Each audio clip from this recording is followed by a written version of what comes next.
Hey everyone, welcome to another installment of Harry Potter Theory.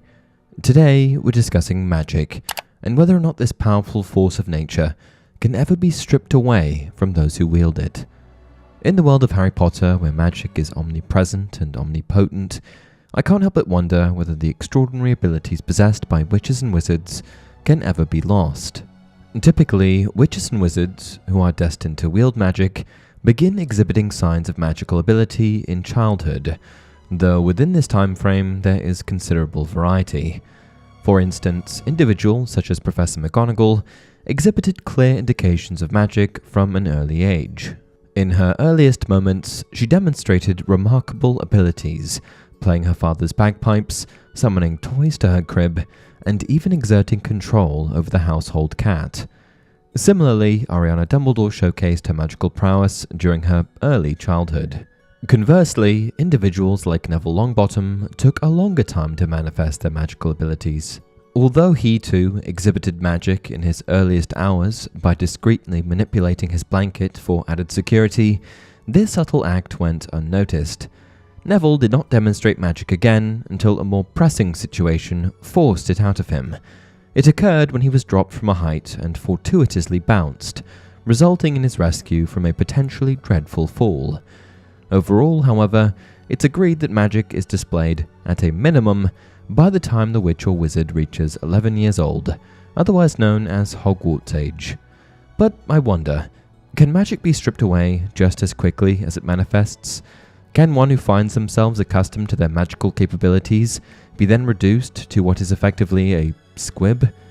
Today, we're going to discuss witches and wizards losing magic in Harry Potter. We will also touch upon instances of losing magic in other fictional works, such as the concept of severing in Robert Jordan's Wheel of Time, or the magic loss depicted in Lev Grossman's The Magicians.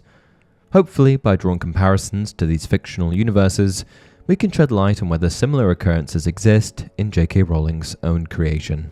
Origins of magic. Before we can dive too far into the topic of whether magic can be stripped away, I think it's first important to take a look at what magic actually is and where it comes from. In essence, magic is an inherent part of the fabric of the universe and exists as a kind of energy that can be harnessed and manipulated by those with the ability to do so, those possessing the appropriate genetic makeup. This theory is supported by the fact that magic is present in various forms in the natural world, such as in the plants and animals that inhabit the wizarding world. Furthermore, it appears that magic is somehow linked to the human psyche, presenting itself as a manifestation of the power of the mind. This theory is supported by the fact that many magical spells and incantations in the series involve the use of intention and visualization, as well as the power of belief. Witches, wizards, and other creatures who possess magical abilities bear a gene that allows them to exploit the natural forces of magic. This is reinforced by J.K. Rowling. The ability for humans to use magic is a hereditary trait passed down from a person's ancestors, which allows witches and wizards to practice it. Rather than being a mystical or unnatural pursuit that defied the laws of nature, however, magic simply allowed those who could wield it to exploit them in very specific and creative ways that Muggle sciences were unable to replicate. In essence, witches, wizards are essentially advanced or mutated human beings that have either inherited the ability to exploit magic through their ancestry, or, in rarer occasions, independently developed the ability to exploit magic through a genetic mutation. They have advanced physiologies, heightened perception, and if trained enough, have the ability to control the world's elements to some extent. It would also appear that, besides possessing the magical gene, witches and wizards have some other notable physiological benefits that could classify them as advanced humans. These traits include longer lifespans, though not to a significant extent, and a resistance to most common illnesses. Basically, witches and wizards are just enhanced humans, which means that their existence, pre-magic, is the same as the original ancestors of humans, who were thought to have first existed about 6 million years ago. Over millions of years, humans developed and evolved, and so it shouldn't be surprising to anyone that eventually humans started showing supernatural capabilities, the ability to perform magic. Losing magic. In many other movies, series, books, there's always at least a tiny mention of draining a wizard's power dry. For example, in the Wheel of Time series, magic users known as channelers can be severed from the one power, permanently cutting them off from their ability to channel. In C.S. Lewis's Narnia series, individuals who possess magical abilities can lose them if they become disconnected from Aslan, the great lion who oversees Narnia.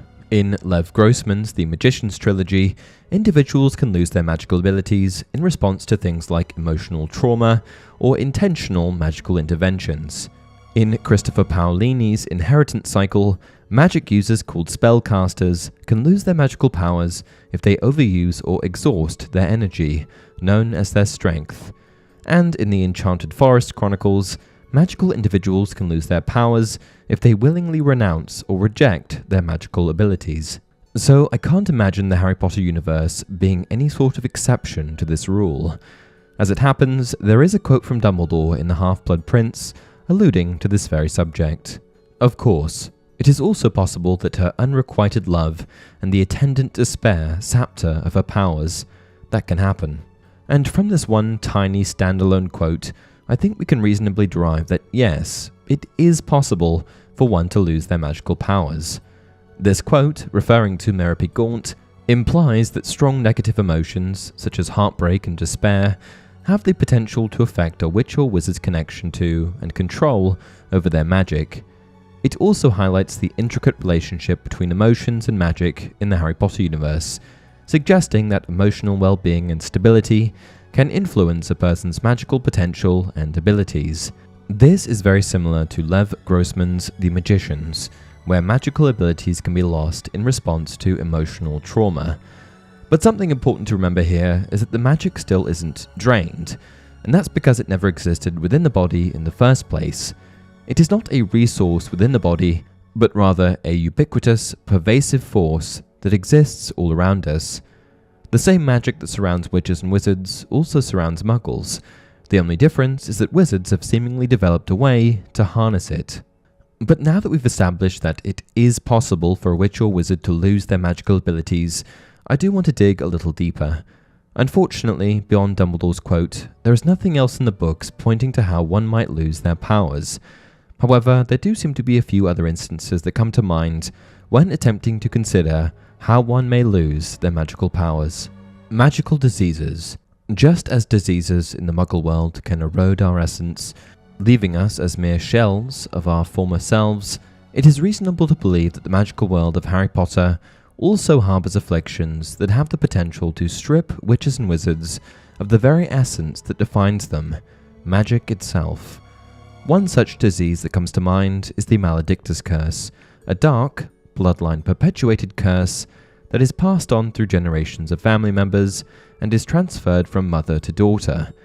A maledictus suffers a blood malediction, a type of curse that causes the sufferer to slowly transform into an animal over the course of their life. The animal can vary according to the specific curse. In Harry Potter, the main maledictus that comes to mind is Nagini, whose blood malediction meant that she was destined to turn into a snake, becoming less human and more snake each and every day. In earlier life, the maledictus will possess the ability to transform at will, but that's what slips over time. Eventually, you will lose the ability to transform, and will be stuck in whatever animal form that is destined for you. As fans of Fantastic Beasts will have witnessed, Nagini was once a woman, able to perform all sorts of magic at will. But from the moment she became trapped in her snake prison, she completely lost the ability to harness magic in this way. While she was still a magic individual, Nagini no longer possessed the ability to wield the natural forces around her. I'd also wager that, in addition to the Maledictus curse, there are probably other magical illnesses and conditions that can cause a gradual or sudden loss of magical abilities. If you can think of some examples, be sure to comment them below. Magical draining. Dementors are malevolent, spectral beings that feed on human happiness, leaving their victims in a state of despair and hopelessness. When a Dementor is near, it exudes an overwhelming sense of coldness and darkness, effectively sucking out the positive emotions of those in close proximity.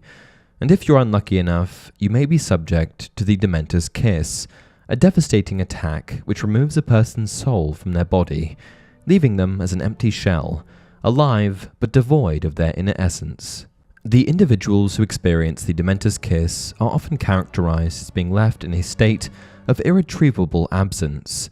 They are effectively rendered into a vegetative condition, devoid of any willpower or personal identity. Additionally, as you might have guessed, those subjected to the kiss also suffer the loss of their magical abilities. Wand lore. No discussion surrounding a witch or wizard's ability to perform magic is complete without a lesson in wand lore. According to wand lore, a witch or wizard's connection with their wand is essential for harnessing and channeling their magic effectively. If a wand is broken, or if there is a misalignment between a witch or wizard's magical core and their wand, it can result in a significant decrease in their magical abilities. While this may not imply a complete loss of magic, it does suggest that external factors can impede an individual's ability to harness their magic, and it does highlight the extremely temperamental nature of the witch or wizard's relationship to magic. Science versus supernatural. Before we close out this video, there is one other aspect of magic that needs to be clarified. It's pretty widely accepted that magic in the Harry Potter series is based on science, a natural force that can be studied and understood through the study of magical theory and the practice of magic. Reinforcing this is the fact that the use of magic in the series often involves scientific principles such as the conservation of energy. However, there is a subset of people that believe magic in the series to be a product of religion, a mysterious and unknowable force that is beyond the understanding of mere mortals. In fact, this religious correlation is one of the main reasons that the Harry Potter books became, temporarily, one of the most banned books to have ever hit shelves. Under the assumption that the magic in the books was religious in nature, many Christian groups strongly opposed it, the reason for this being that witchcraft is directly denounced in the Bible. But I'm here to set the record straight. Magic is science-based, a fact that has been confirmed by J.K. Rowling herself. I only bring this up because the origin of magic is going to influence one's interpretation on how said magic can be lost. And that about sums up today's topic. Hopefully this video has provided you with some clarity on how a witch or wizard can lose their magical abilities. Though this thought had occurred to me in the past, I never took the time to research it, so this has been quite a fulfilling video to make. Also, if I've missed anything, please comment it down below. If you enjoy the content, please like the video and subscribe to the channel. Until next time, remember, it does not do to dwell on dreams and forget to live.